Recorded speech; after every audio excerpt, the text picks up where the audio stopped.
It is Sunday night, and we are live in the Madhouse. I am your host, Tommy Maher, in the Maverick Soul Hour.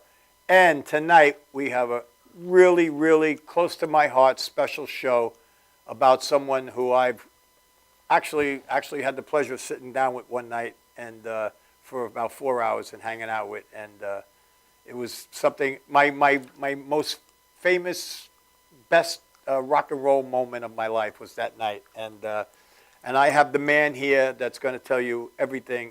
There's no one that knows anything more about Mr. Jimi Hendrix than my guest.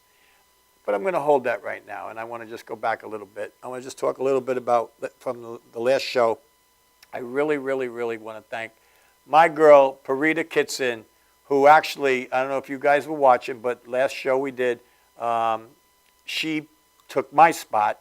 She was after me for months to do this. She took my spot, and she became me, and I was her guest, and she interviewed me for the show. She did a phenomenal job. I mean, she was really, really a natural, great, really, really good. I love you, Parita. Thank you so much. We even did a little duet at the end of the show. Unrehearsed, unknown it was even going to happen, but I thought it'd come out pretty good. That girl can just flat out sang, man. She can just flat out sang. She's a killer. I love you, Parita, and thank you so much. And Michelangelo, thank you for coming down and taking some photos. And it was just a great night. I loved having you here. And Parita, we got to get you back in here and do it again. Part two. I also want to talk a little bit about last week. Last Thursday night, all of you guys, all my friends on Facebook and that, you know, we all know Harold Black, the famous, infamous Harold Black. He is a man that you, if you don't know him, you got to get to know him, because Harold is a character beyond characters. And he had his birthday party, him and Debbie, last Thursday night in the Bowery in New York City at the Delancey. And we were privileged enough to be invited by Harold. And we went in, and I got to tell you something. What a gig. I mean, I think he had at least 9 bands, maybe 10 or 12, I don't even know. One right after the other. He had David Peel there. I can't possibly remember every band there, but it was an incredible night. It was so much fun. It really, really was. And to watch him be honored the way he was just a gas. It was really fun. It was actually, to me, it really felt like I was back in the 60s. I mean, because the Delancey, I don't know if everybody's ever been there, but it still has that vibe, you know, that 60s vibe and 70 kind of CBGB kind of vibe in there. And it was just very cool. And Harold, happy birthday, my brother. And you are going to see the Hendrix show next Saturday night. So that was our birthday present to Harold. We've got him a ticket for B.B. King's next Saturday night for the Jimi Hendrix show. So that's about it. Harold, again, thanks again, man. You are the best. You are a character, and we all love you for being the character that you are. So we're going to go quickly to a commercial, and I'm going to come back, and I'm going to invite and introduce you to the guy, the man that knows everything about Jimi Hendrix. And we're going to come back and have a little talk. And we're going to even have a little gap in there if you want to get your questions. If you have any questions about Hendrix, get them ready. We're going to put up a phone number. Jeanine will put up a phone number. We're not going to do it the whole show. I'm going to give like a 10-minute window or something like that. And I got the guy right here that can answer your questions. So hang in there. Get yourself tight. We're all set with the atmosphere here. You'll be all right. We'll be right back with the Maverick Soul. Hang in there.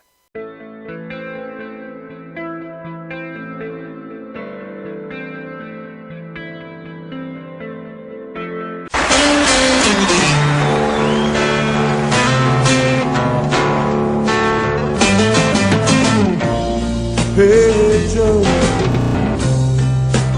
where you going now? Run your head.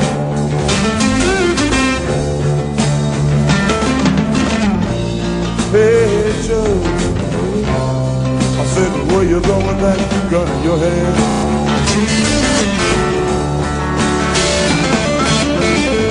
I'm going on to shoot my old lady. You know I'm gonna mess around with another man.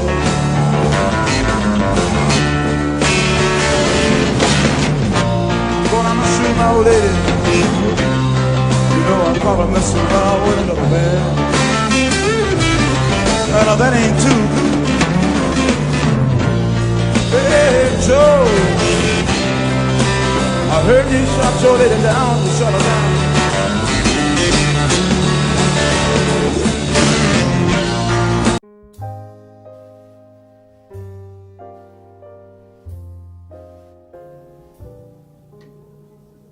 My name is Dr. Robert Brevard. I'm here for Multi-Medicine in Westbury, New York. We're located at 1065 Old Country Road, Suite 214. Been here for about 15 years. The practice has medical doctors, physical therapists, chiropractors, acupuncturists. We also do pain management, and we have orthopedists on staff. Here at Advanced Multi-Medicine Rehabilitation, we've got physical therapists on staff who treat an array of conditions, from neck pain to back pain, shoulder pain. We treat carpal tunnel. We treat a lot of car accident patients, slip and falls. We treat patients with knee injuries, with ankle injuries. We have state-of-the-art equipment. We've been here for over 15 years. Vast array of diagnostic testing, from x-rays to EMGs. What is an EMG? It's a diagnostic test that allows a doctor to determine where the pinched nerve is.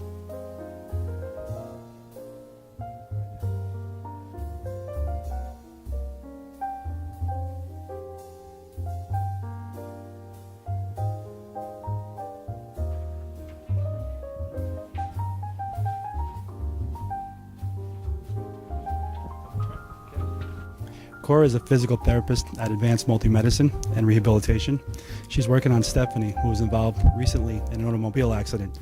Stephanie has tight thoracic and cervical musculature, and Cora is doing some myofascial release work and some therapeutic stretching doing it to help her with her pain. Vicky is also a patient here at Advanced Multi-Medicine and Rehabilitation. Vicky is now working her leg muscles, specifically her quadricep muscles, trying to strengthen them after an injury she sustained.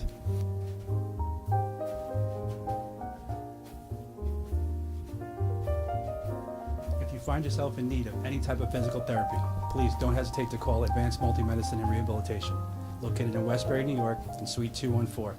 Phone number is 516-334-7000, or find us on our website at advancedmultimedicine.com.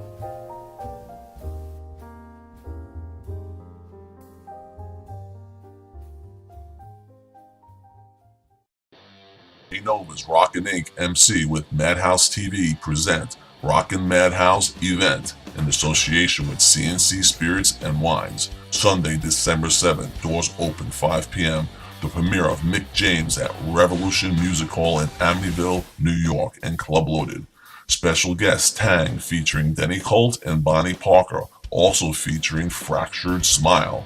Come meet alternative model and TV personality Kitty Crystal and Long Island's own Alicia Ray.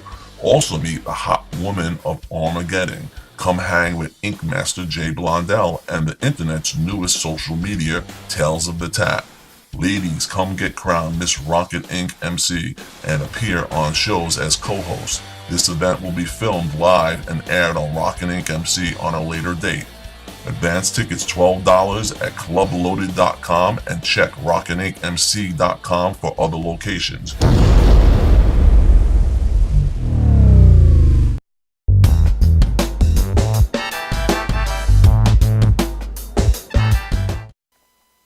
We are back. I'm Tommy Maher, the Maverick Soul, and I have two more things quickly to say that I didn't say in the first gig there. As you just saw that commercial, next Sunday in Amityville at the Revolution, we're having a coexistence with Jay Nova. It's going to be a great gig. If you can get down there, it's really good. It's in Amityville. It's at the end of 110. So if you can come on down, and the Madhouse people will be down there, it'll be a great night. It's a cheap night, so come on down, man. And a big one is... how could I forget this? The Madhouse Christmas holiday party, December 13th at Jewel. Everybody's welcome, and it's very simple. Go on the Madhouse site. There's a link for it. You can pay right on the spot, right on it. Just click it, and you can pay your ticket. You're done. And it's $25. You're going to have plenty of entertainment. The place is absolutely beautiful. I mean, this place is incredible. We were there the other night. I'm telling you, no joke. It is unbelievable. So come on down, meet everybody in the Madhouse and everybody that wants to be a part of the Madhouse, and all you people that keep asking me, I want to come down, I want to come down, I want to come down, I want to come down. Well, now you can come to the party. It's cheap. It's $25. I mean, come on. Food, entertainment. Come on, man. It's good. So go on the Madhouse pages, click the link, and you can pay, get your ticket right then and there. You're done. So that's how easy it is. But now, ladies and gentlemen of the world, and we are out to anywhere in the world that has a computer. So I want to introduce my friend, number one, and my guest, number two, the man who is the expert, and I mean expert, on Jimi Hendrix, two-time Emmy winner, Mr. David Kramer. David, so glad to have you here. Let me give you a little tip of the glass here, Cheers. and we're off. Cheers, Tommy. Well, it's a treat. Now, I know a lot of you guys know, actually, that opening, my opening every week, is from David's first, well, not first, 2 years ago. It was Jimmy's 70th birthday party. This is going to be the 8th annual. We skipped a year last year, right? Right. And it's going to be at BB King's next Saturday night, November 29th. I'm telling you, I've been there. I've been to these shows. Unbelievable. Unbelievable.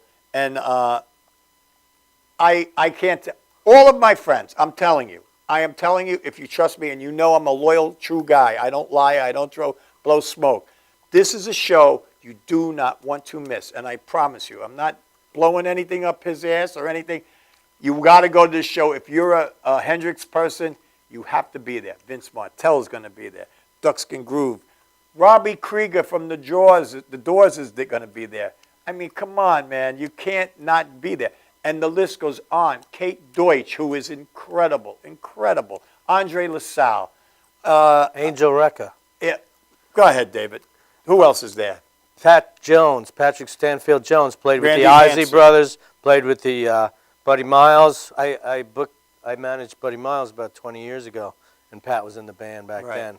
Yeah, So- he's a great guy. And then Gary Serkin's coming in from Nashville, and he's played on and off with Billy Cox for the last 30 years.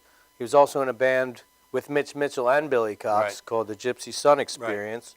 So he knows his Hendrix. Yeah. So we got the best Hendrix players on And the Randy planet. Hansen. Well, Randy's not going to be there this year. Oh, he's not? No, he was I a thought- couple years I thought ago. He was there. No. Okay. But, yeah. And Kate Deutsch. I mean, Kate, Kate, yep. you know I've been following your career. I mean, this girl amazes you, right? I mean, yeah. If you guys watched the opening, which I'm sure you did it at any point in any show because it's never changed, but that's Kate, my first, when you see we're walking down and she's carrying the bass, she was only 14 years old, and that was only 2 years ago. Wait till you see her. If anything, come down to just see her, right? She's amazing. Yeah. Wonderful, wonderful girl. Her mom's a great person. Really, I'm telling you, the Grandparents. vibe is going to be so buzzing that night because it was at the 70th. Now it's the 72nd. Happy birthday, Jimmy. And we always have some great surprise guests Well, that we don't always advertise because then we'd have to pay them all, which we can't do that. So in the past, I've had Jose Feliciano just showed up and played, and Dr. John, unadvertised, just came as a favor to Right. me. He came and played, and the last one we had Vernon Reed from Living Color. yes, I interviewed him. And Michael Hampton from P-Funk, Parliament Funkadelics. So we always have some special guests coming by. And you can bet he's going to have some special ones this year, too. So get your tickets right away. I'm telling you, right away. We'll all be there. So, And Robbie Krieger's going to yeah. not come only on. do some Hendrix, but he's going to play some Doors songs also. So that's going to be great. Now, where can you go see that? Come on.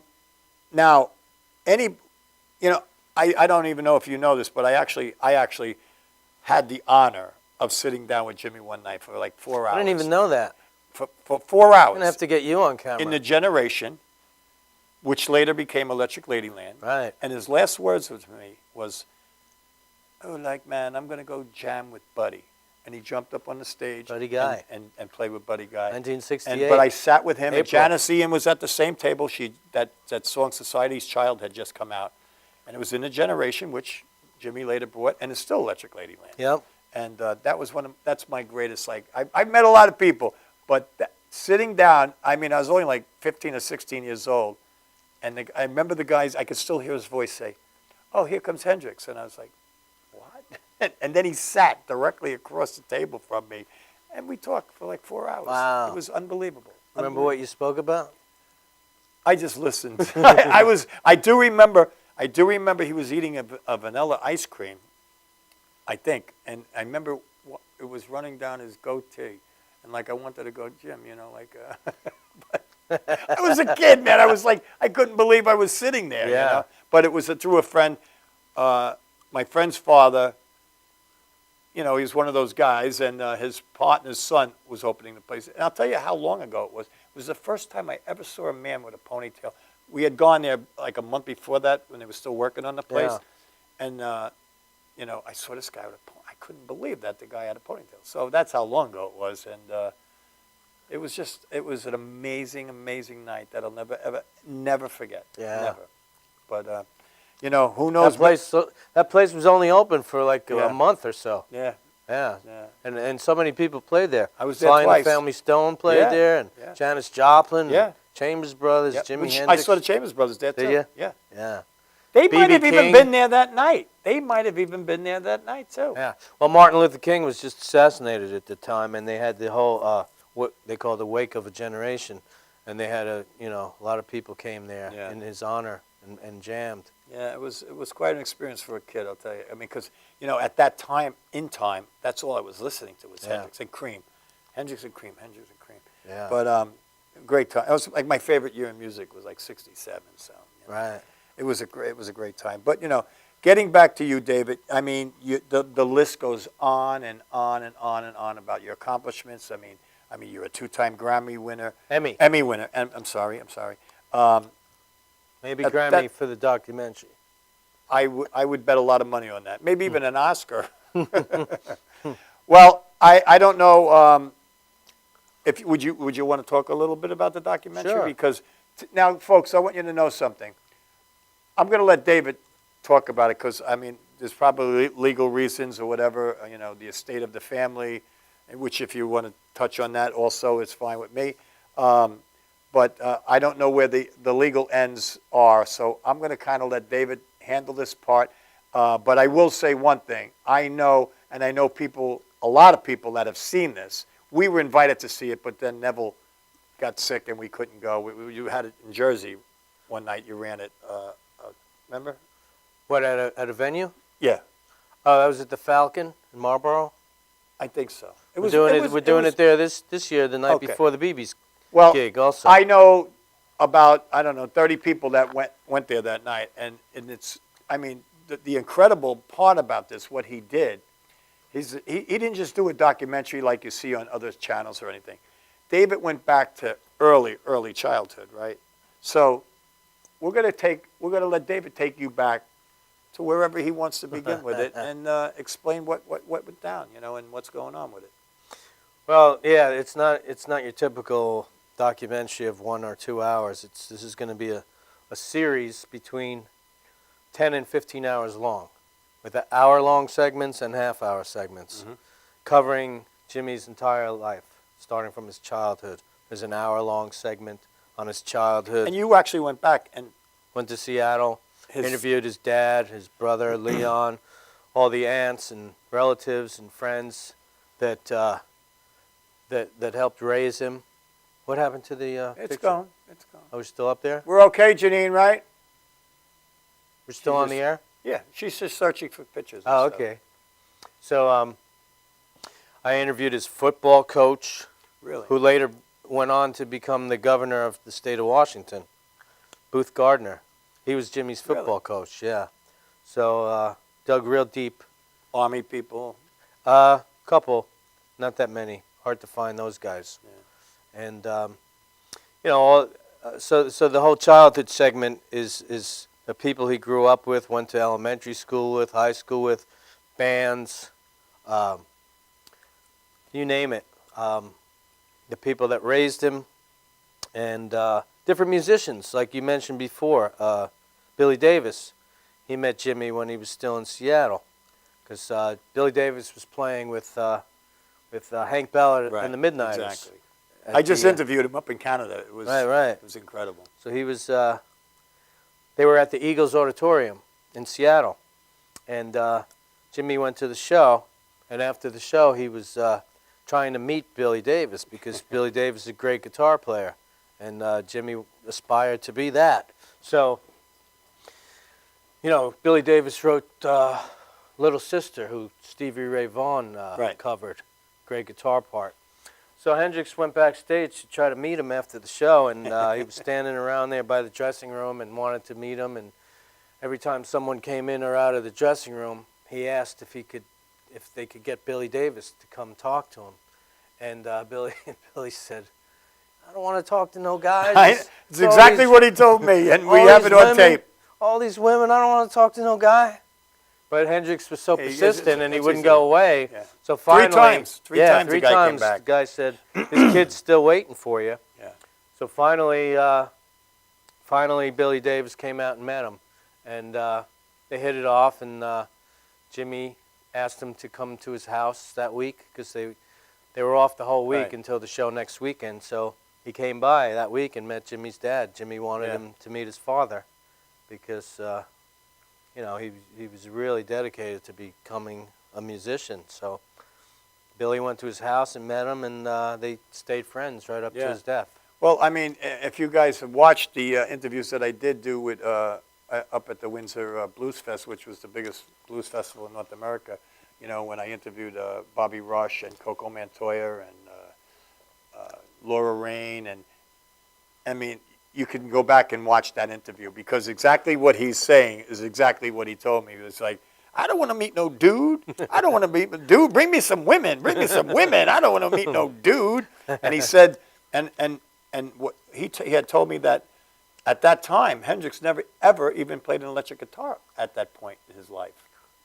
I don't know about that. Yeah, that's what he said. Yeah, But, maybe. you know.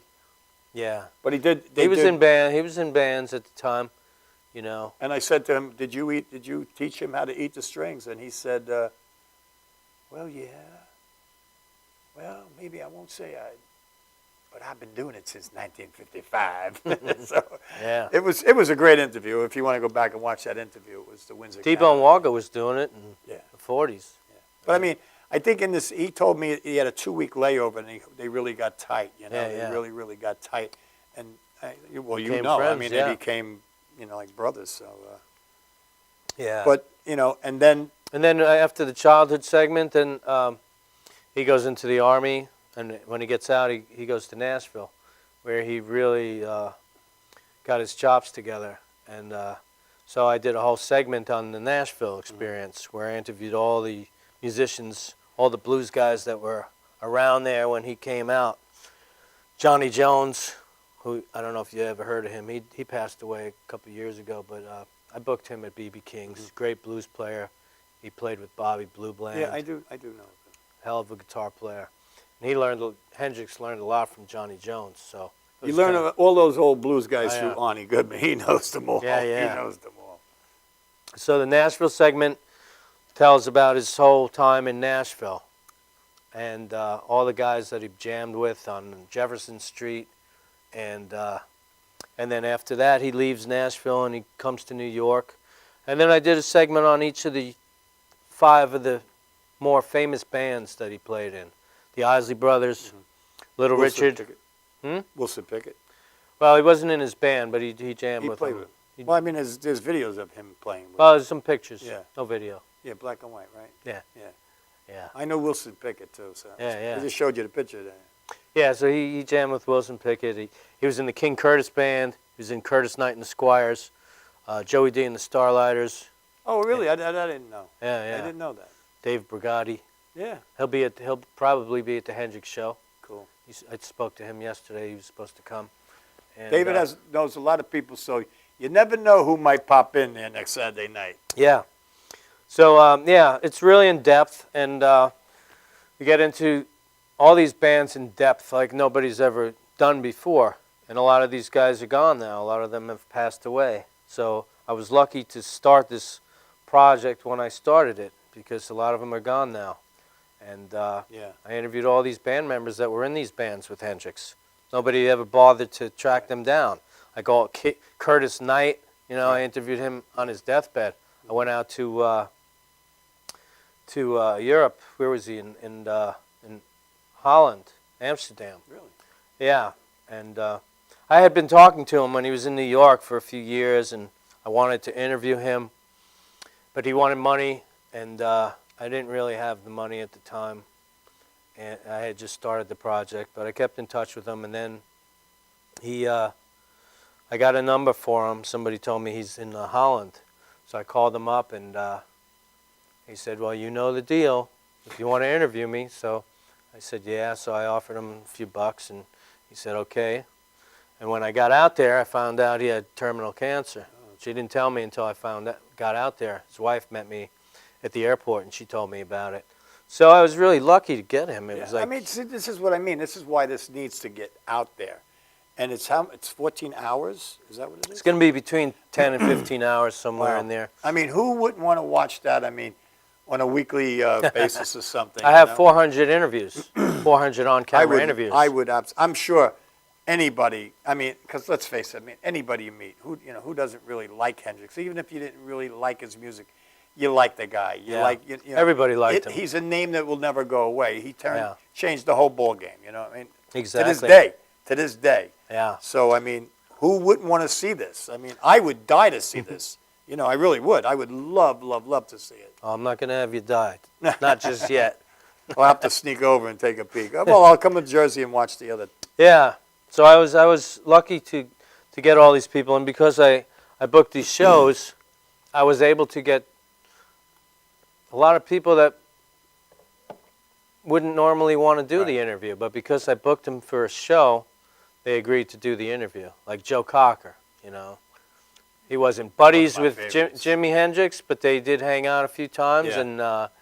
and he shared the stage at Woodstock with him and some other festivals Probably in Fillmore or something. Colorado, in Denver. So he had a few, one story he told me. I love Joe Cocker was playing at the Whiskey A Go-Go in Los Angeles, and it was his first time with the Grease Band, first time in America, and the stage was high up at the Whiskey, so he was singing with a little help from my friends. When he got into the Scream, some guy lifted this girl up on his shoulders, and right when he got into the Scream, she unzipped his fly, and he freaked out. And then after the show, he found out that Jimi Hendrix put her up to it.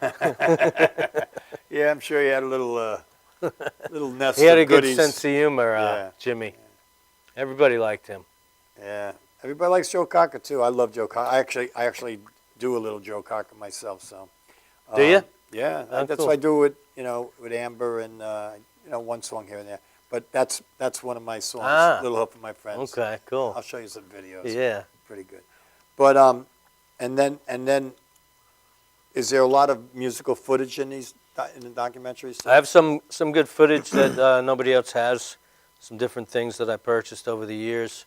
Some 8mm footage, Super 8, silent footage, some video, early video from 1970. You know that I did some guy in the studio one night.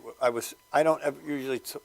I've said it a million times. I know on my show about meeting Hendrix and sitting down with him, but I never really told anybody. And one day it was in a studio in New Hyde Park, and I was just talking to this guy about it. I think the owner, and the guy heard me, and he goes, "Listen, I'm doing a book on clubs of the '60s." He said, could I interview you? And I said, well, I got into a little bit about it, and I told him a little bit about it, and he called me like a week later. He goes, Tommy, there's a video on YouTube of that night you're talking about. Yeah. And I was like, you're kidding. I mean, because my heart was almost, because I wanted to see me with it, but it was actually on him. stage. I think climbing. It was so dark. He It was a videotaped. 16 He millimeter. audio taped. It was bloody barely guy. even. You could barely see. Yeah. And it was really, really dark. And you see him going up and jumping up and playing with, but maybe my head or something was in it. I don't know. But it was very cool. Yeah. I don't know if that's it. I interviewed Buddy Guy. He talks Yeah. about that. Yeah. Yeah, we saw him. He played at BB's last week. Yeah, I was going to Wednesdays go and to that, but I I played couldn't too. make it. Thursday night I played. He played Tuesday and Wednesday. No, Wednesday, Thursday. Right. And I played with Michael Packer. Michael Packer called me to come in and do a song. Oh, cool. Because he did a DVD. And, Right. And he, of course, he asked me to do the I wanted to The go. Thrill Is Gone. Oh, yeah? I'm like, you want me to do the Thrill Is Gone and BB Kings? I mean, give me a break.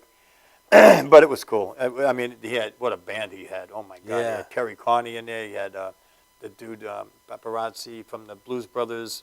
Guy was amazing, man. He had a killer band. Cool. Band. How was the Killer. crowd? Got a good. Packed. Good. Packed. He's doing real good now, Michael. Well, he's Michael doing little Packer. seals, though. Yeah. But it was packed. I mean, literally packed. Michael's That's a great good. guy. Yeah. Thank you, Michael. That's another thing I should have said in the beginning, too. Thank you, Michael Packer, for allowing me to do that. It was a blessing to me. It gave me a good rush. Yeah. He's a good guy. Yeah, he's a great guy. Great guy. What else did you want to? Well, I mean, is there any more in depth of the documentary? I mean, this is something. I mean, you guys. I mean, I know everybody that watches this show would kill to see this documentary. Is there any way we can help, or the people can help? I mean, is there anything? I mean, I know there's. I'm going to be showing some clips Friday, the 28th of November, up at the Falcon in Marlborough, New York. We're doing the pre-party the night before the Hendrix show at BB King's. We're doing the pre-party there, and the Ducks Can Groove are going to play. Great. And we were going to Skype them in, but I actually wanted to have them in because you Skype and the sound is Yeah. They wanted to do it from the studio, but I was like, I don't want to make you look bad, Because Skype now maybe with this TV and here now, as long as their side is okay, I'd do it with them. Yeah. But they're great guys too. Yeah. So the night before BB King's, November 28th at the Falcon, Reverend Jefferson's going to open up the show. They're the Jefferson Airplane tribute band. Mm-hmm. They're really good too. Yeah. Joanne Lediger sings the Grace Slick. Incredible. Marty She Bowne's nails going to it. be coming on the show. That's right. Yeah. On my show. Oh, he's going to be in town. He's playing the 29th. He just did a cruise. Cutting Room. He did a cruise, I think. No, that was someone else. Yes. He's going to be playing the same night as my show. Yes, because his photographer, Lisa. Larry will be videotaping. No, Lisa, photographer. Okay. She works with him. That's a shame because that would be cool. Yeah. That was cool. But I'm going to try to get him down to the, and you could mention it also when you see him. When is he going to be on your show, Marty? As soon as he gets done with his album, when the album is finished, he's going to come. Because this is the Reverend Jefferson. This is actually the Hot Tuna after party we're doing at BB King's, Lucille's. It's going to be a midnight show, and Hot Tuna's playing at the Beacon that night. So we're having the Hot Tuna after party at Lucille's afterwards, midnight. So we'll try to get Marty to come down, and maybe Jack and Yorma can come down too. There you go. Saturday, December 13th. But let's get these tickets going on the Hendrix night, because I'm telling you guys, man, we were there for the 70th, and it was killer. It was killer. One after another. I mean, you're just going to sit there in awe. You're going to love it. We've been Vince Martell. Vince Martell is going to be there, We've been doing this, like I said, this will be the 8th year we're doing it. And had Buddy Miles in the past, and Johnny Winter, Frank Marino, Larry Coryell, Harvey Brooks, the Ghetto Fighters, Leon Hendricks, Honey Boy Edwards. Boy. It's been a great lineups every year. Yeah, it's a fantastic show. It's a fantastic show.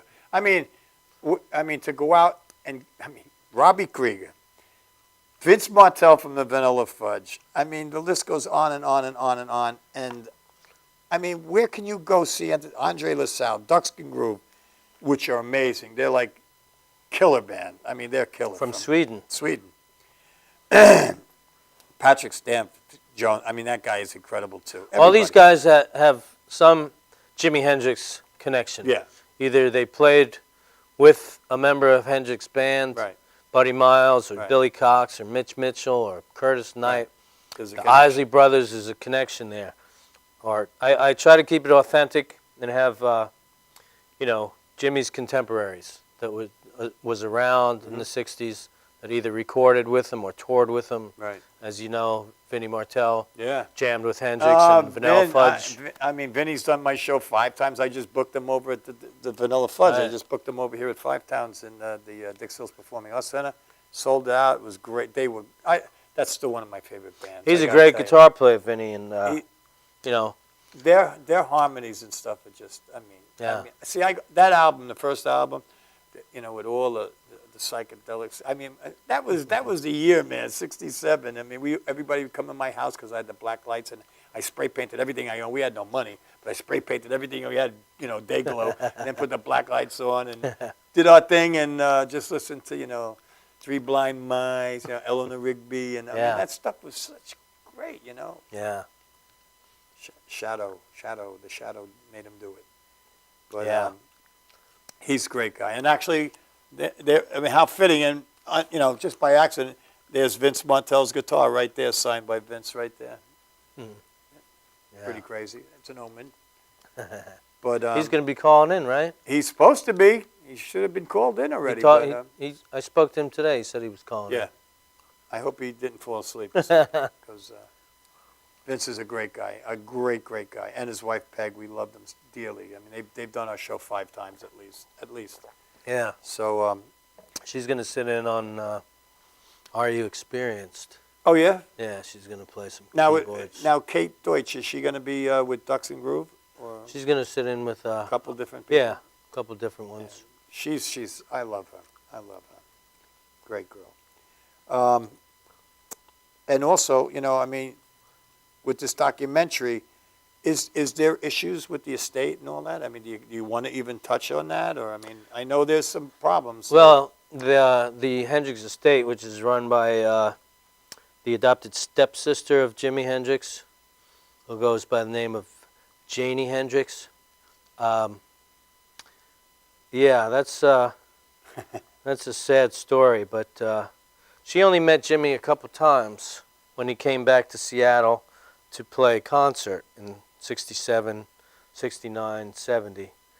And she was 7, 8, 9 years old. Mm-hmm. But from listening to her interviews, you'd think she grew up with him. Jimmy used to do this, and Jimmy used to chase me around the house dressed up as Batman, and Jimmy always did this, and my beloved brother Jimmy. If she spent 20 minutes with him in his entire life, that's at best. Wow. She didn't know him, but that may be the reason why she doesn't want to allow anybody to do a documentary, because she's not going to be in it. I just can't understand the thinking there. I mean, I mean, I don't want to really get into it. I mean, I interviewed Leon, and I heard Leon's response about it. Well, she cut Leon out of the whole Yeah, will. yeah. I mean, Leon was Jimmy's real brother. I know. They have the same mom, and they grew up together. That's Jimmy's real brother. Right. They have a bond. Oh, believe me, he let me know. Now, Janie is related only by marriage. Right. She only met him a couple times. Jimmy's father married Janie's mother, and he adopted Janie. Janie had a few other siblings, but he didn't adopt them. He only adopted her. So she grew up, and somehow she got Al Hendrix to allow her to handle the let me ask you estate. something at that point, because this is where I'm not really sure.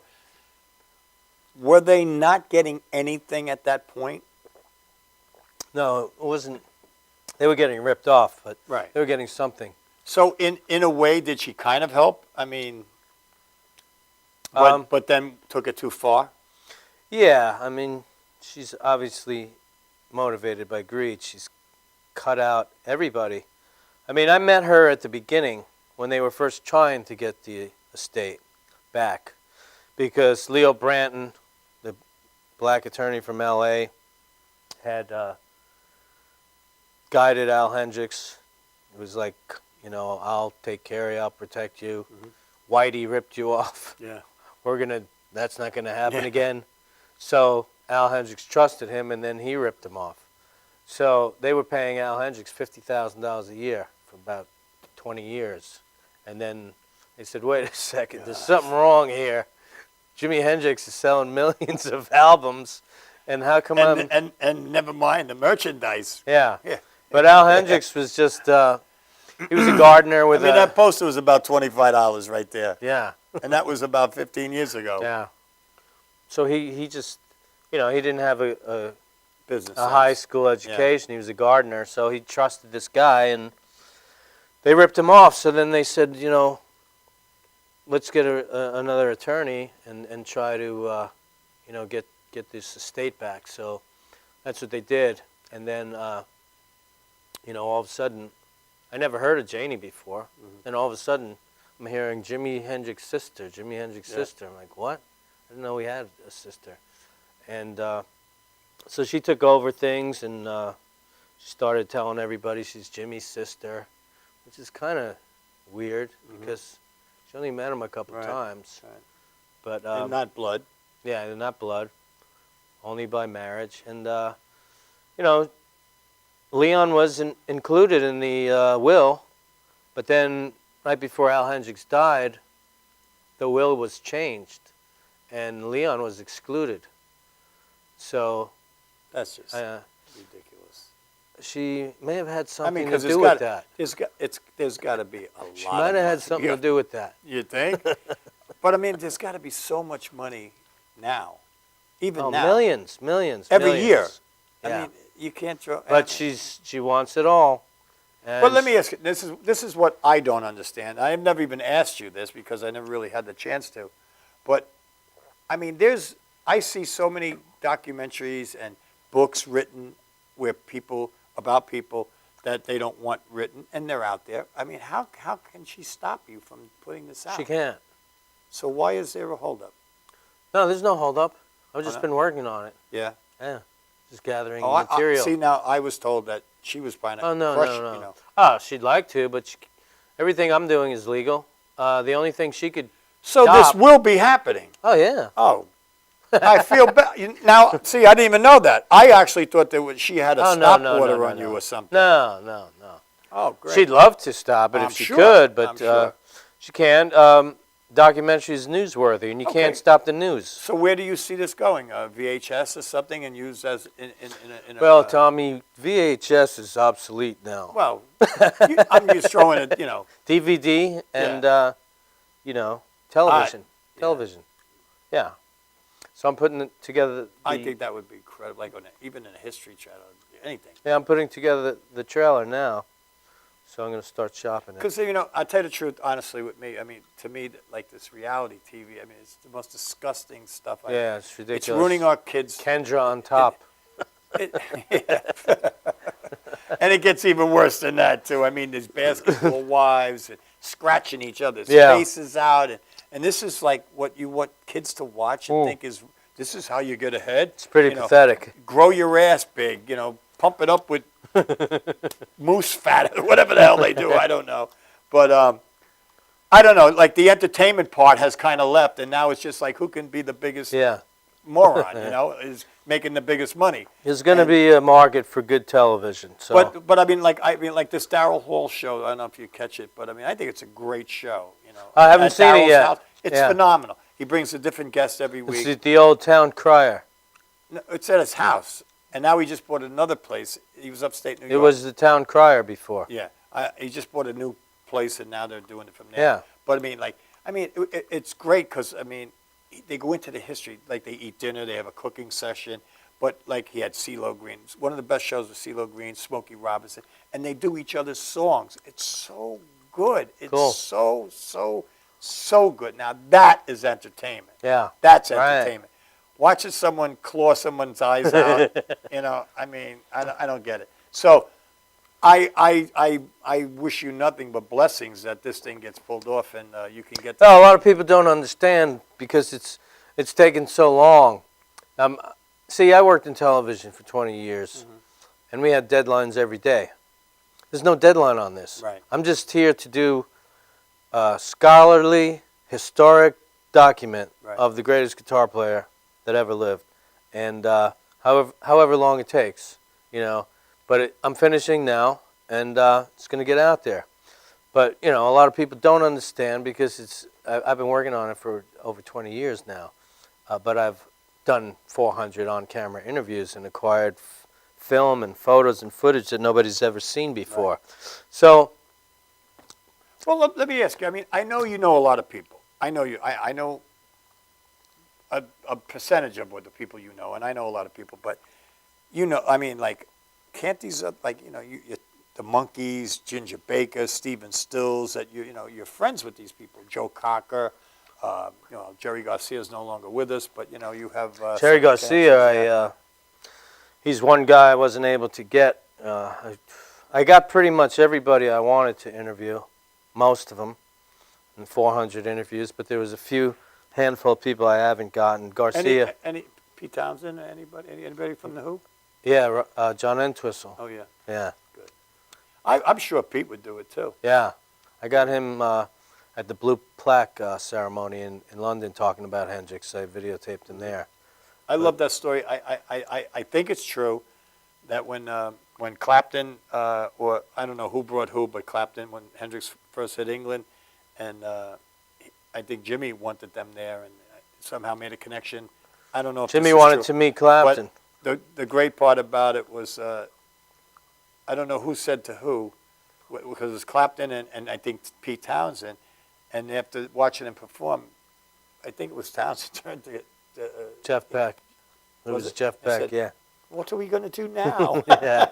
Yeah. Yeah, he scared It's a the crap great out of a story, lot yeah. of those guys. Yeah. Because, they were top, and then Hendrix came along. He was the real deal. Monterey, Yeah. that was a war. That was a war. And you look at it now, it was so simple, just with a can of old lighter fluid, But that was like major, Yeah, nobody whoever ever did that. The Who was smashing Yeah. their instruments, and then Hendrix took it up a notch and burned the guitar. And our buddy had to clean up after both of them, right? Neville, yeah. Neville, we love you, man. I hope you're watching. I'm sure he is. I'm sure he is. How you He doing, will watch Neville? it. But we wish you all the best and get better quick. We want you back. We want you back. Yeah, we love Neville. you, man. We love you, Neville.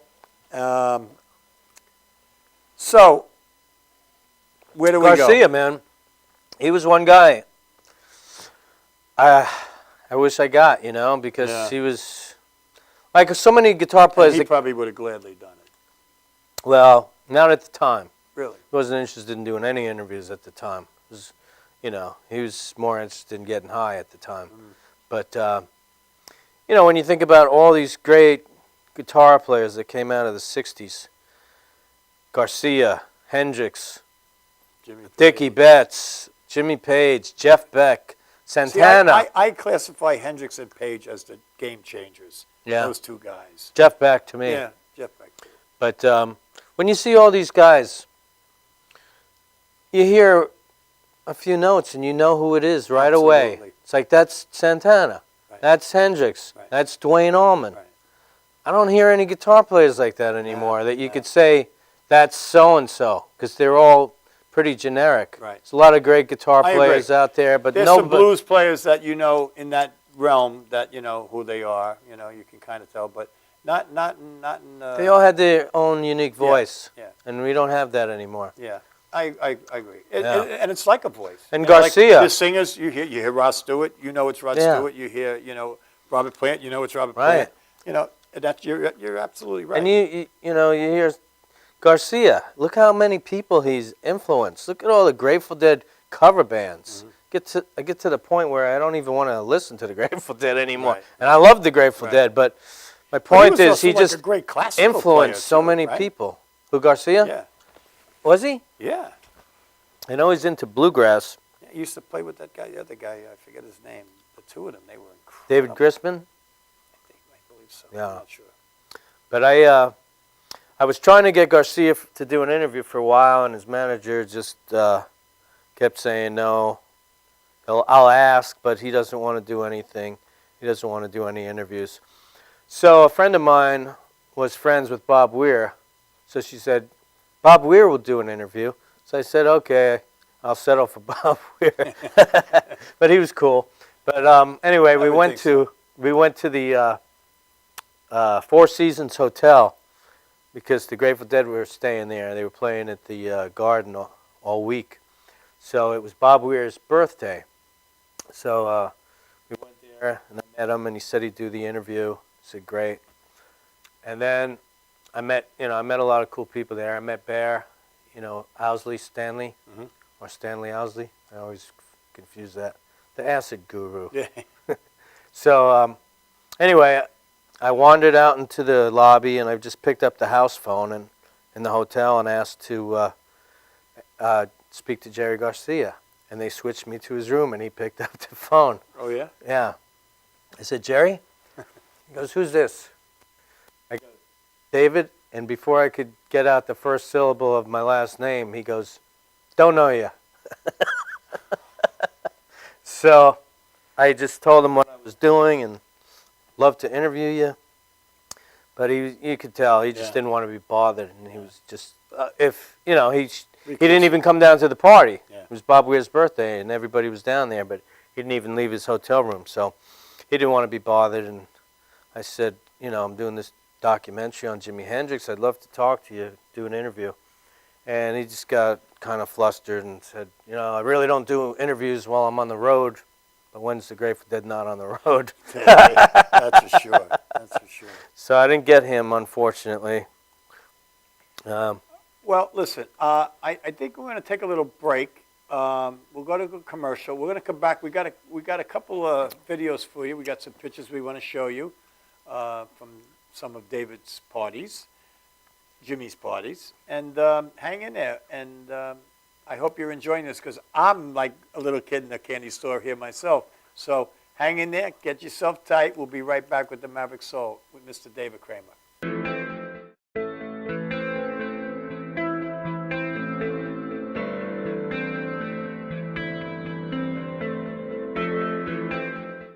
Hey, Joe, I said, I heard you shot your lady down, you shot her down.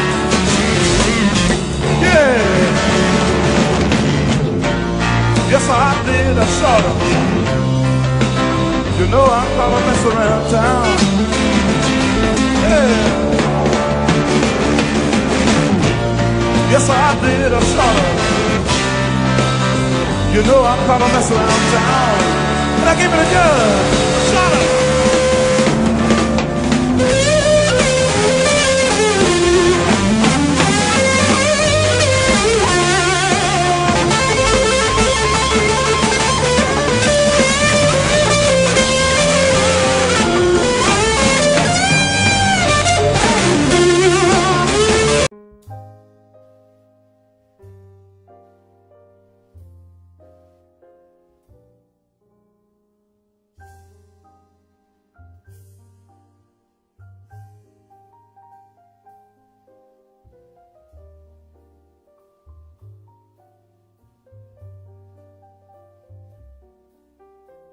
Hi, my name is Dr. Tom Dow.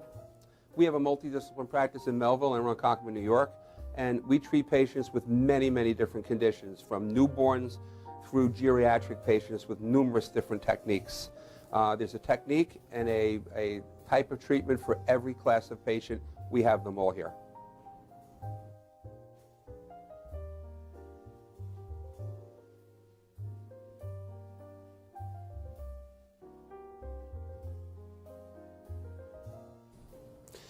Here's my son Thomas, also a doctor of chiropractic, working on one of our patients' cervical spine. This patient has had chronic neck pain for many, many, many years, has been to a multitude of different practitioners with little or no response. And with our specialized techniques, she has improved tremendously and continues to improve on a daily basis. We have two practices, one in Melville and one in Ronkonkoma, New York. We are a multidiscipline chiropractic office. What that means is we have chiropractors, massage therapists, acupuncturists, psychologists, all working as a team and a network of outside professionals such as orthopedists and neurologists that we work hand in hand with to help determine what your injuries are and the best way to treat your injuries. I have the great pleasure of having my son in practice with me. We work hand in hand, father and son, to give our patients the best care possible, and a staff which is loving, caring, and you'll never have to wait at all in our office for service.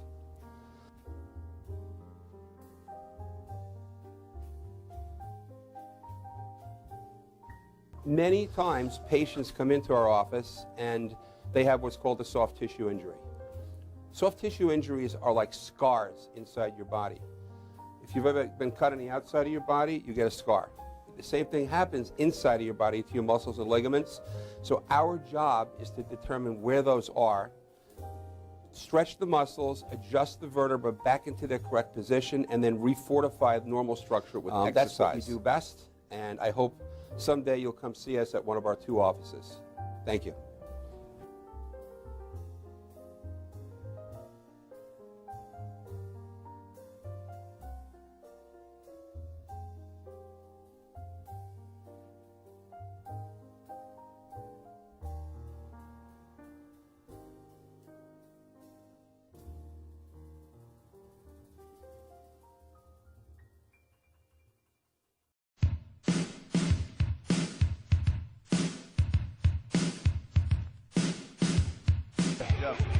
Yo, what's up, y'all? This is me, DMC, in the place to be, the greatest MC in history. There will never be an MC greater than me. And right about now, the only place for you to be is with the one and only Madhouse TV. You are the man.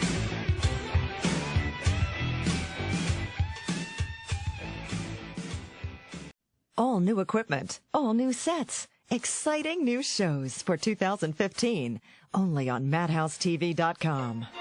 2015 is coming, and so are exciting new shows on Madhouse TV. We're pouring more into what makes us so fun and different. All new sets, all new equipment, and more to enhance your viewing experience. It's a brand new year. Watch what happens on Madhouse TV.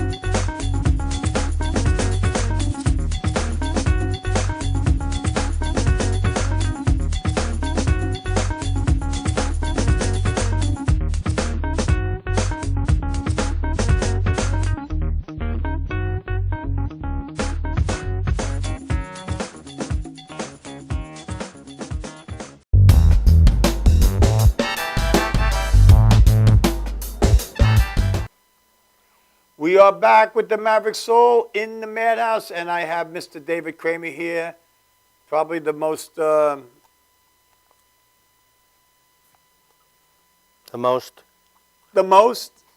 influential person to tell anybody about Jimi Hendrix. So I think we do have a phone call, though, so I don't know. Do we have a phone call, Janine? Hold on. Let me make sure that we're on here. I'm dropping everything. You got the Maverick Soul. Hi, Tommy. How you doing? It's Kathleen Cassidy. Hi, Kathleen. How are you? Are you watching the show? This is outstanding. I'm in glory. Now, Kathleen. I cannot tell you how informative, it's so interesting. This isn't the Kathleen Cassidy from CBS. No, she actually lives in Bethel. Okay. Yes. Hi, Kathy. Hi, thank you so much. I cannot tell you how happy I am to be speaking to you right now. The show is absolutely fantastic. Oh, cool. Do you have any Hendrix questions that you'd like to ask David?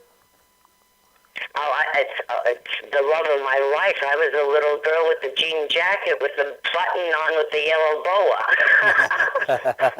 Well, give me a question. Give me some info that someone else doesn't know. Share with everybody. But somebody doesn't know. Share with everybody, yes, please. Well, we're on the air, so it's with everybody. You want to be more specific?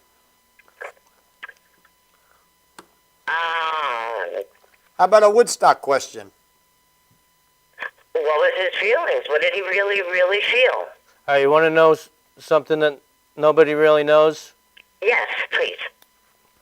He toured with Curtis Mayfield. I love Curtis Mayfield. I love Curtis. Back in the Nashville days, before he was famous, he got out of the army. He went to Nashville, and he got on these different package tours, and they backed Curtis Mayfield.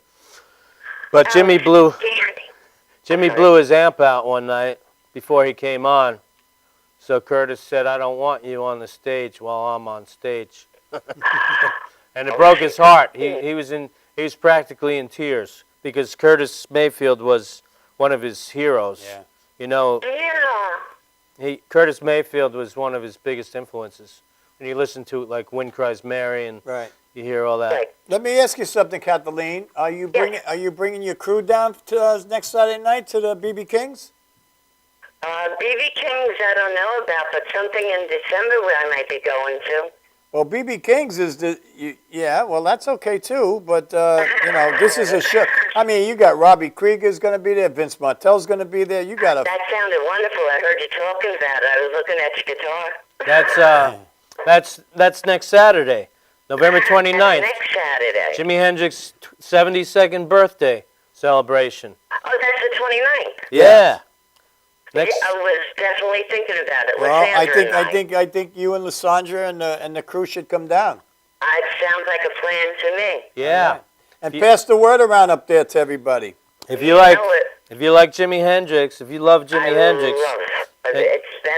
We've been talking about it since we heard about it. well, you got to come down next Saturday.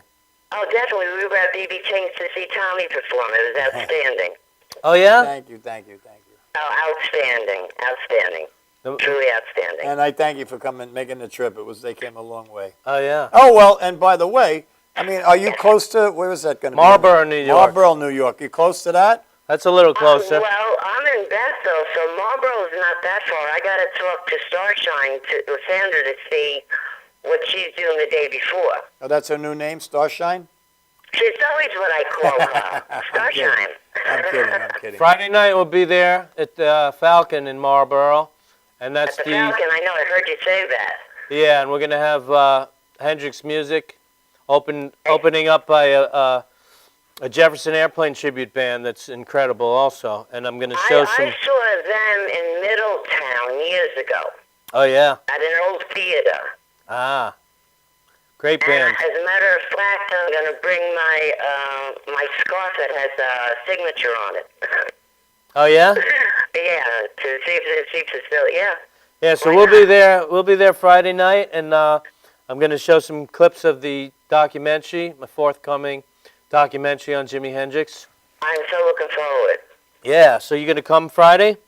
That sounds good. I really am going to check with Sandra and see what she's doing and see what everyone else is doing up there, if we can all come down. Cool. I think that's about maybe just an hour drive. Yeah.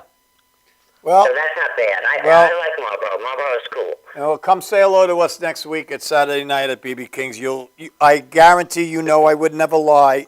You will enjoy yourself beyond belief. Robbie Krieger's gonna do some Doors tunes, as well as Hendrix tunes. And Vince Martell. and some of the best Hendrix players on the planet are going to be there. So I think you got a cellar right here. That's the place I should be. Yep. Come on It down. and come find me. Oh, you got it. All right. Spread the Thank word you up so there. much. Spread the word. It was wonderful speaking. Say hello to everybody for me up there and at the Dancing Cat and Gerald and everybody if you see them. I certainly will. All right, Thank my dear. you. Thanks Thank for you, calling My in. Kathleen. regards to everyone there at the Madhouse. You got it. Thanks, Kathleen. Have a great night. Okay, all my love. Okay, Bye-bye. Bye. Bye. All right, cool. Now we got the Bethel people coming. Now we know at least one person's coming to the show. No, she comes. she brings a tribe, so that's good. Janine, I think what I'd like to do now is give you guys a little taste of what you might see if you come next Saturday. Not if you come, when you come Just next a little Saturday. appetizer. A little teaser for you. Little Ducks and Groove with Randy Hansen, I believe this is. Janine, can we roll that video?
Kansas City in New York. Now, come on. Come on. Are you kidding me? That's just a little taste. That's only one artist. You're going to have a whole night, one after another, after another, after another, the biggest people in the world, right? The best Hendrix players. I mean, Randy Hansen, he's one of God, the best. He's a killer. He's been doing the Hendrix stuff since the 70s. Well, that was the show that we covered 2 years ago. It's Right. Jimmy's 70th birthday, and we were standing right on the side of the stage. I think David was with us, too. Well, we were doing something over there anyway. But we were having fun anyway. But that's just a little taste. I'm telling you guys, do not miss this show. Do not miss this show. You believe me. Trust me. You know I'm a good man of my word. So, and there you go. I mean, there's proof of the pudding. That's only a little snippet. It's just a little appetizer. That's right. That's right. It's like a little shrimp cocktail before the little dinner. But we're going to throw up a couple pictures now. I'm going to let David narrate us through them and enjoy these. Oh, that's just me when I had more hair, darker hair. That's Dr. John, and he was a special guest. He played guitar, which is rare because he plays mostly piano, but he was originally a guitar player. Did you know that, Tommy? I didn't know that. Yeah, he injured his hand, and then he started he's a playing hell of a piano, keyboard but player. it's a rare thing to see him play guitar. And yeah, he came as a favor to me at one of the Hendrix shows, and he sat in with Cornell Dupree and Chuck Rainey, and it was great. Wow. It was great. So he was one of the surprise guests. I always have him with. Who's that? Is that Honey Boy? Yes. Honey Boy Edwards, yeah. Lived to be 94. Last living link to Robert Johnson in the Delta Blues. He was great. I was lucky to do his 90th birthday at B.B. Really? King's. Cool. Yeah. That's me and Honey Boy. Harvey Brooks, one of the great bass players who's played on a million sessions. He played bass on a lot of the Doors albums. Did you know that? No, I didn't. Yeah, because they didn't have a bass player in the Doors. Yeah. The keyboard, Ray Manzarek played the bass lines. Right. But when they did the recording in the studio, Right. they used Harvey, and he played with Hendrix. That was the first Hendrix show I did with Johnny Winter and Buddy Miles and Larry Coryell and the Ghetto Fighters and Yeah, just a few unknown guys that you might have heard of in your travels. This is what could happen Saturday, people. that was another special guest. Jose Feliciano came. He He's just showed up and we just saw him. We actually met him at Bethel Woods at Richie Haven's funeral when they dumped his ashes out. Right. And, I'll tell you, the guy doesn't look like he's aged. I was shocked. I Yeah. expected to see this old man. He looked like he did on the Mike Douglas show. I couldn't believe it. I couldn't. And Yeah. sang Handsome Johnny. I mean, had tears in my eyes. It was yeah. really good. He just showed up and he sat in with Buddy Miles. It was great. He was just a surprise guest. And that was the second Hendrix show we did about eight years ago. It was Jack Cassidy from the Jefferson Airplane, Hot Tuna, and on the right is Jim McCarty from Cactus. And before that, he was in Mitch Ryder and the Detroit That's Wheels. right, which was Great guitar great player. band, great Incredible guitar player. And there's Devil with the blue dress. Larry Coryell, Jack Cassidy, and Dr. John. The Ducks. Ducks can groove. Stefan Edfeldt and They're great. who's next to him? I can't see. It looks like Randy Hansen from Oh here. yeah, Randy Hansen. Just saw some video of those guys. The Ducks are going to be the house band this year. And They'll can be groove. backing everybody. They can groove. And they're really good guys, too. Yeah. They really are good guys. And I'm sure they're watching, too. Yeah. I'm sure they are. And Vernon Reed, he came the last Hendrix show. He was a special guest, Yeah, unadvertised. He just came. I We interviewed spoke him. to him, and I had a great interview with him. yeah, I saw that. Great. It was a real good interview. He got really deep into it. Yep, I liked what he said. Yeah. That's me and Buddy Miles, my old pal. We did a lot of shows together. We used to do shows at Chicago Blues in the city. Did you ever go there? That was on 14th Street. probably and did, It was on yeah. 8th Avenue, just south of 14th Street. Probably. that was in my day. That was in the '90s. Oh no. And he played like 4 New I Year's know Eves. Larry Bloomstein has all his jewelry. Yeah. Yeah. Larry used to tape all the shows there. Yeah, We did because there. when Larry did my show, he brought all Buddy's jewelry in. Mm-hmm. So I got to wear Buddy's ring for a night. There's me on the right, Larry Andre. Coryell in the middle, and Andre LaSalle on the left. He's the musical director this year. Andre has done my show, I don't know, 8 times. Oh, yeah? At least. Really? Least. Yeah. I didn't know. Andre's a personal friend, comes over my house a lot. Oh, wow. Yeah. Andre's Cool. a very close friend. Yeah, Andre's a good guy. And now that's Caitlin Deutsch. There she is. Now, she looks like she's about 9 there. Yeah. Because probably if is. she was only 14 2 years ago, how far back is that? About 8 years ago? Yeah, she's probably about 9 or 10 there. That's you. And, wait until you see this young girl. She plays is bass. un- And she comes every year, and she's great. She's a great kid, yeah. good friend. Her mom's a great lady, really nice lady. Yeah. Usually, they're a little stage mommy, but she's cool. No, they're real cool. She was very cool. And that's Paul Caruso. He was a good friend of Jimi Hendrix and jamming partner.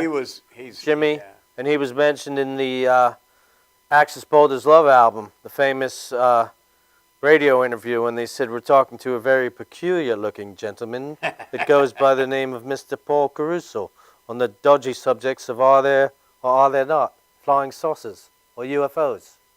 And he was a jamming partner of Jimmy's and a good friend, and he just passed away last year. He was at a bunch of the Hendrix shows we did. He was a good guy. I miss him. Great harmonica player.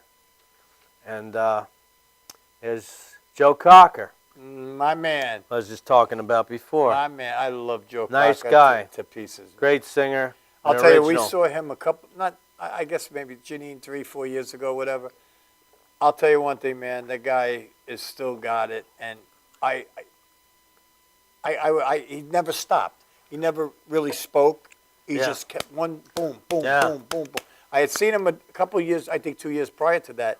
The band he was with wasn't as good, so it was a little not good for me.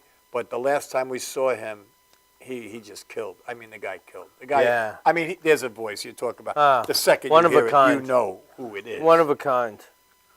And there's Joanne Lediger on the left with Leon Hendrix and Buddy Miles. She's one of the special guests this year at the Hendrix show. She's going to sing a few tunes. And she's a great singer. She's also does the Grace Slick in Reverend Jefferson. She's in the Reverend Jefferson band, and she nails the Grace Slick. And that's who's going to be opening for your gig in the Marlboro. Falcon, yeah. She'll be, Reverend Jefferson's going to open up at the Falcon. And there's Chaz DePaulo and Leon Hendrix. Chaz, a great blues. Jimmy's real brother. Jimmy's real brother, exactly, who he grew up with, who actually knew him.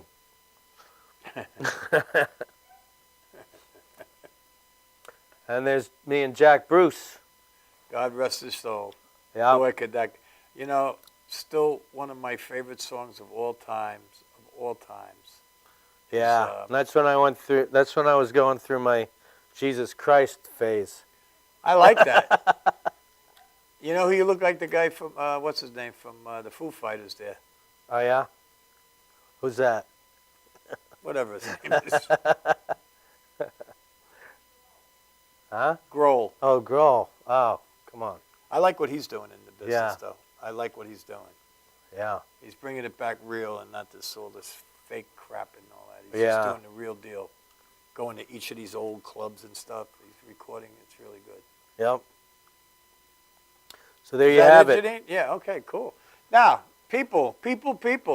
I mean, where do you get this kind of entertainment, for what's the ticket? It's like chump change, right? $50. Yeah. I mean, come on, where can you go for $50? You go to McDonald's, it costs you $50. Really, seriously. Yeah, it's And, going to be a great show. There's the there's the poster for the show. Every year, we have these great players. Try to keep it authentic with Jimmy's contemporaries. This year, I think, is going to be one of the better ones because not only do we have the great... Oh, it's Andre LaSalle calling. I figured he'd be calling. Should I? Okay. Well, tell him to call on this phone. What's All right. Here. Andre? We're on the air. Are you watching? No, I'm gonna watch right now. I just got a call. I'll put it on my computer. I have to put it on straight. Andre, call the studio. What's up, Mom? Madhouse. Text me the number. Text me the number. Okay. I'll call you up right now. Okay. So, I was saying, we try to keep it authentic every Right. year with Jimmy's contemporaries, people that recorded with him or toured with him or played with him, jammed with him or knew him or did festivals with him. And but this year, aside from the great Robbie Krieger from The Doors. Janine, can you text Andre the number, please? Take my phone. You can walk around. You could say hello. Everybody knows you. Here comes the fabulous Janine. Give him a little wave. Come here. Get over here. Here she is. Say hello to Kathleen and all that. You going to text Andre? So, aside from the great big names we have, Robbie Krieger from The Doors and Vinnie Martell from Vanilla Fudge. I mean, that alone. That alone. But then we have these other guys that aren't famous, but they can play the shit out of the Hendrix. Andre can Like play. I said, Gary Serkins played with Billy Cox and Mitch Mitchell in a band with both of them. So who does that?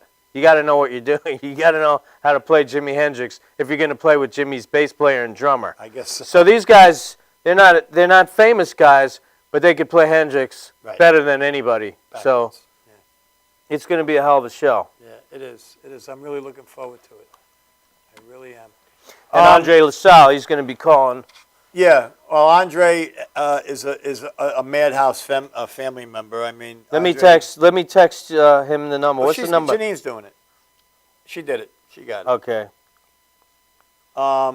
Yeah, Andre's been in here. He actually even I had him. I did a telethon for Ronald McDonald House. Uh-huh. I mean, you want to be brought to your knees in reality? Go over there. Yeah. And Andre came out in a snowstorm for me for that one, and did, I think he did he just played some really sweet stuff. But I think he might have done a Hendrix thing too. But he's been on my show at least 5 times. Yeah. All right, he's here.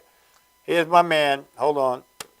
Andre! Hello, my brothers. How are you? What's Good, happening, good. We bro? were just talking about you. Oh, man, I'm so sorry I wasn't able to make it there today, but I was running around getting ready for a show on Friday. Getting ready for a show on Saturday and also a show on Friday at the Falcon and stuff. And Oh, Andre, I wanted to tell you. I tried calling you earlier. Robbie Krieger's going to rehearse with us on Thursday. Okay. All right, so we'll work everything out with that, which sounds cool. Yeah.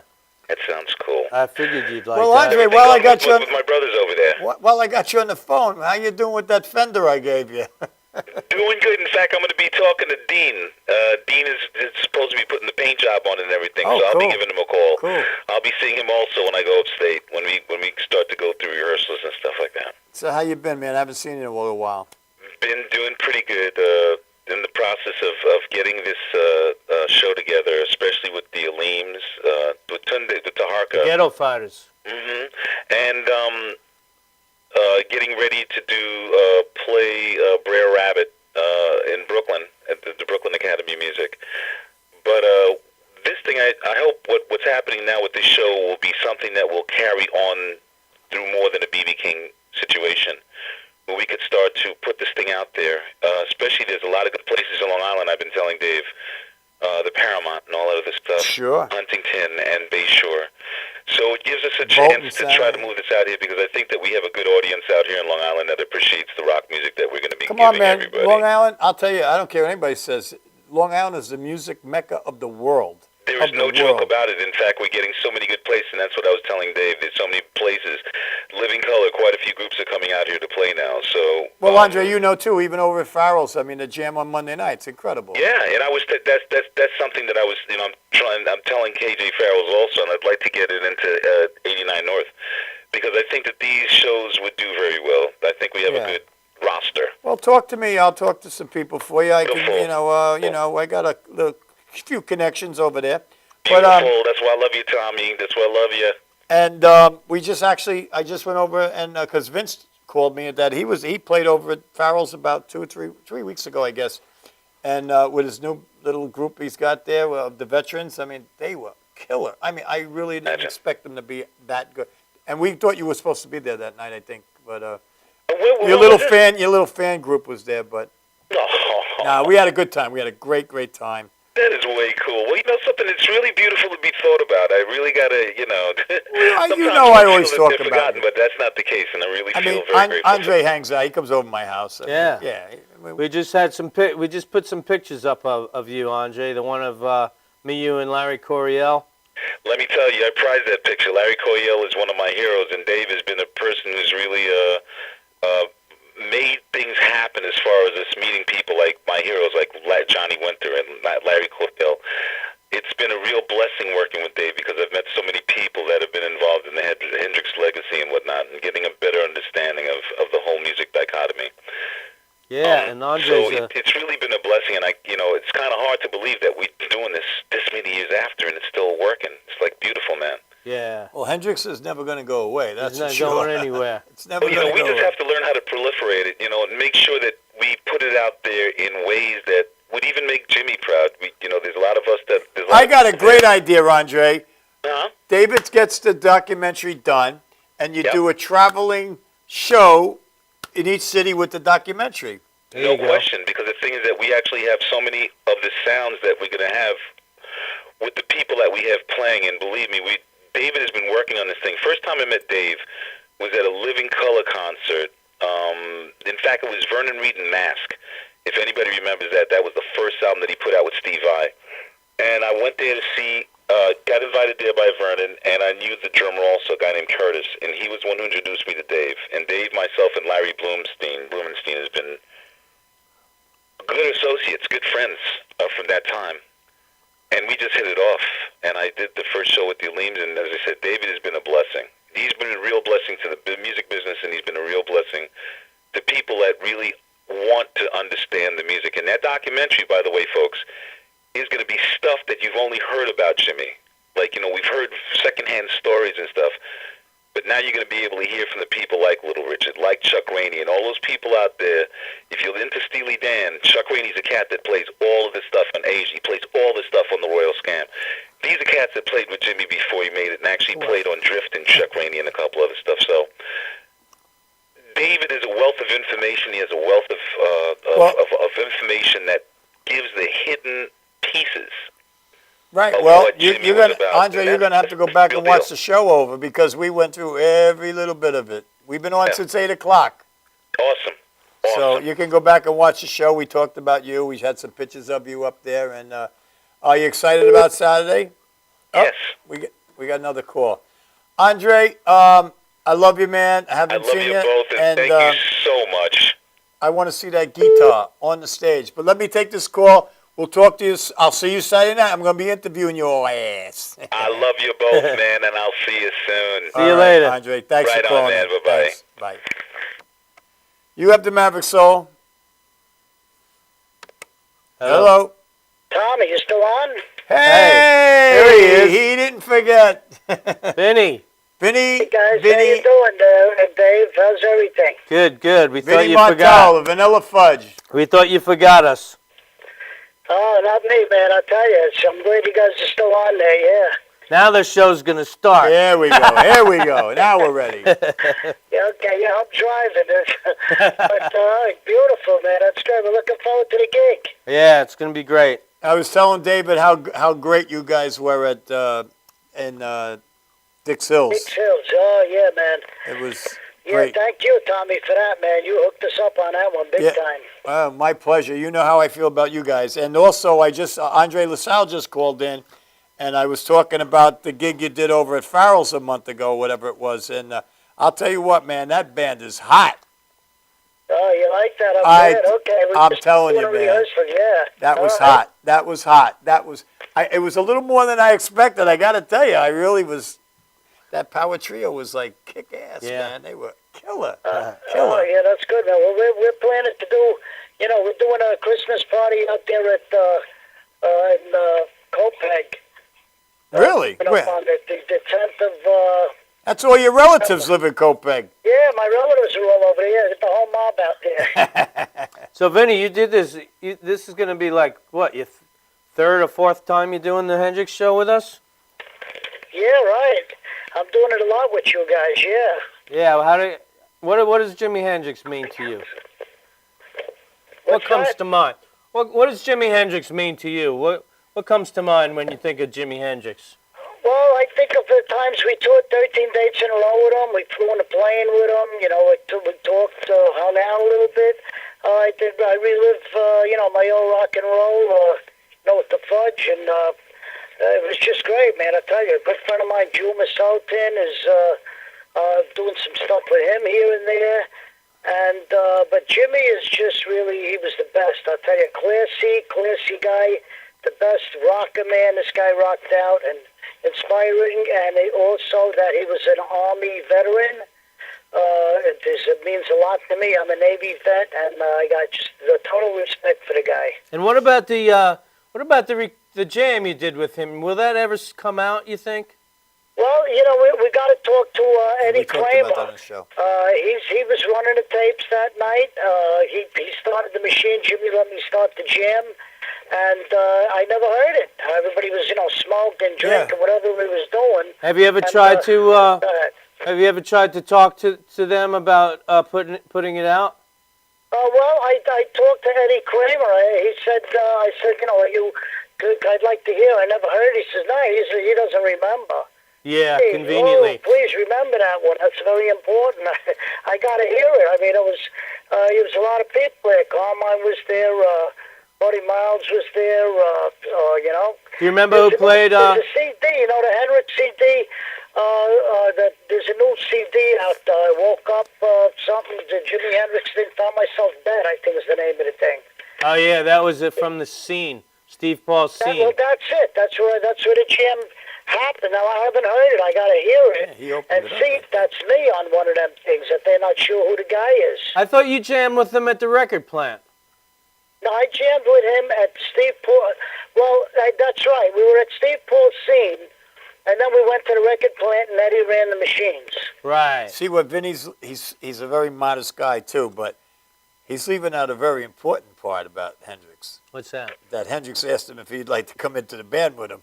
Right.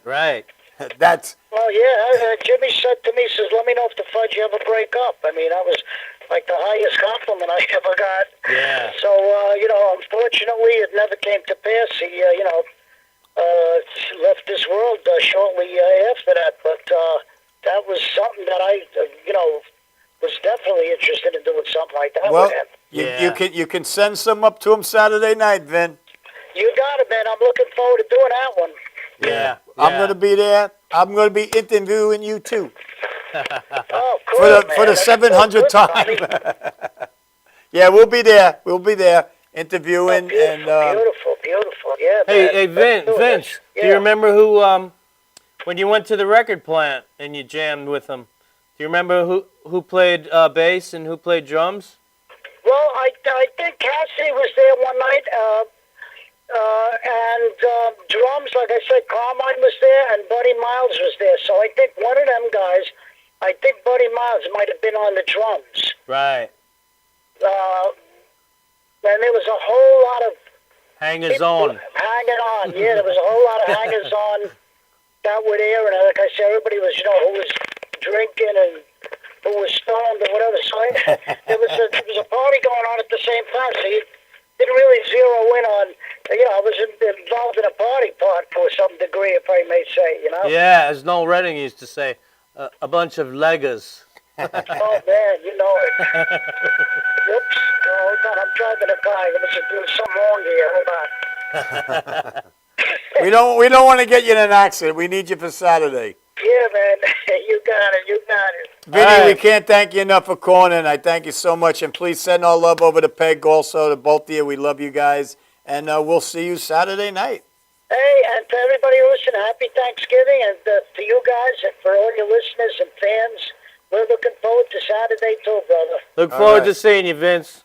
Thanks for Matt, you calling, got it, Vinny. Dave. You got it, Tommy. We love you guys, man. Okay. Bye-bye. Take care. Bye. Bye. Ciao. Great guy. Yeah, I he's can seen never it say all. enough. He's could never seen it say- all. But I can never say enough about what a great human being he is. He's just, I mean, I've done so many shows with him, and what he's done for the veterans. And you know, Yeah. I mean, the Three Hots in the Cot, we work with him on that too. And, Yeah. he's just such a stand-up American good guy. You know, Yeah. doesn't bull crap, doesn't blow smoke, just tells it like it. And that's the kind of guys I want to be around. Yeah. You know, and I love him. And his wife too. I love Peg. Great people. A great singer too. Also, she's Yeah. a great singer. So, what do you think, David? Where we at? Saturday, November 29th. Be there. I think we're about going to wrap this up here tonight. I can't thank you enough for making the trip, David, because I know it was a Thank long you. ride. But like I said before anything, he's a friend, and friends are supposed to take care of friends. And my thing to him is to just let you guys know what a great, unbelievable show that this man puts on. And I think you all should be there. Anybody who, and even if you're not a Hendrix fan, you're just a rock and roll fan or a music fan, and you want to hear great musicians. I don't mean good musicians. I mean great musicians at the top of the game. I mean Robbie Krieger from The Doors, Vinnie Martell, who just called in from the Vanilla Fudge. You know, there's no higher level than that. That's it. That's it. So you're going to get the best of the best, and he's going to give it to you. And trust me, I've been to the shows. David puts on a show that you will not regret. I guarantee it. Like I said, if you went to McDonald's for 5 people, you'd spend 50. Seriously. I mean, you'd spend $45. So for $50, you can go see the greatest in the world for $50. Go try to do that somewhere else, I'm telling you. So get your tickets, BB King's, next Saturday night. 7 November o'clock. 20th, 7 o'clock start. Get there early. And we hope that we see you all. And again, David, I can't thank you enough. I wish you all the blessings in the world because you deserve it, because you're a hardworking guy. You believe in what you do. And what you do, not just for rock and roll people, because to me, Jimi Hendrix is history. I mean, you know, I think he's in history books. I believe he is. Sure is. Somebody had to step up, and I'm glad that someone like you did. Thank you. And I think it's you should be honored for it. I wish you the best with the documentary. I can't wait for it to come out. Thank you. I think it's going to blow the world apart. I mean, I can't imagine not any part in the world that wouldn't want to see this. I mean, any kid that ever touched a guitar is going to want to see this. Anybody that's ever listened to it. I don't care who you are, what you did, whether you were a cop, whether you were a farmer or whatever. It's everybody. Hendrix is everybody. You know, he was a people guy. He was a loving guy. He was a peaceful guy. And people, you know, they know that from him. He just had a soul that he left on the table for everybody. And I'm glad that you're going to push it on for him because I don't think anybody's really ever done it. I don't. I mean, I've seen bits and pieces like everybody else has. And, you know, I can't thank you enough. And I wish you all the best. And, Thank you. Thank you, Tommy. Thanks for having me on the show. It's my extreme pleasure, believe me. And you're welcome back anytime. Anytime you want to pump something, and I mean, or just come out and hang out or whatever, you're more than welcome anytime. So, ladies and gentlemen, I think that was a show of shows with the guy that knows more about Hendrix than anybody. So, we all wish him well, and we will see you Saturday night at BB King's in New York City, right off between 7th and 8th Avenue on 42nd Street. You take the 2 or 3 train or the 1 train. You're right there, one stop out of Penn Station. Walk upstairs, across the street, next to McDonald's, which you might spend more on than you're going to see the greatest in the world. So hop on in and see us all at BB King's because there's going to be some great people there. So God bless you all. Blessings to you all. Have a beautiful, beautiful, loving Thanksgiving, and we will see you back here next week. I have Laura Rain flying in from Detroit, who is a killer, killer, killer. She's going to perform right on the stage right here. She will blow you away. I guarantee it. So, and that'll be the night after David's little gig at BB King's with Robbie Krieger, Vince Martell, and a few other people. So, the Maverick Soul is going to sign off now. God bless you all. And again, like I said, have a beautiful Thanksgiving and a loving one. Have a good night.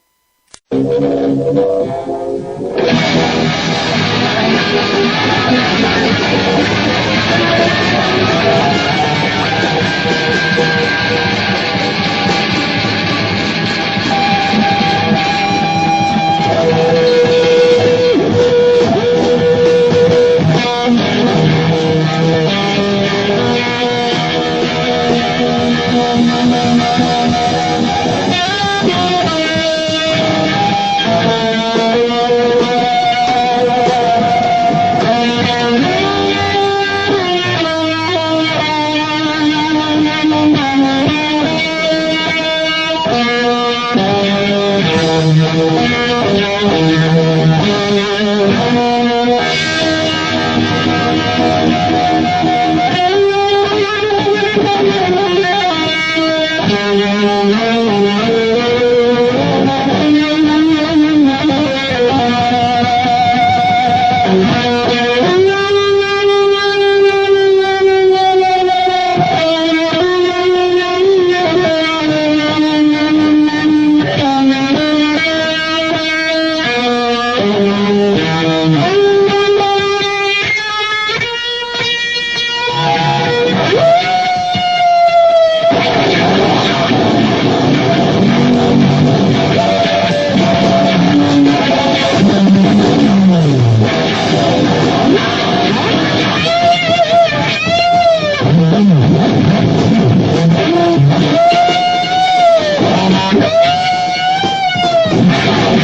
you.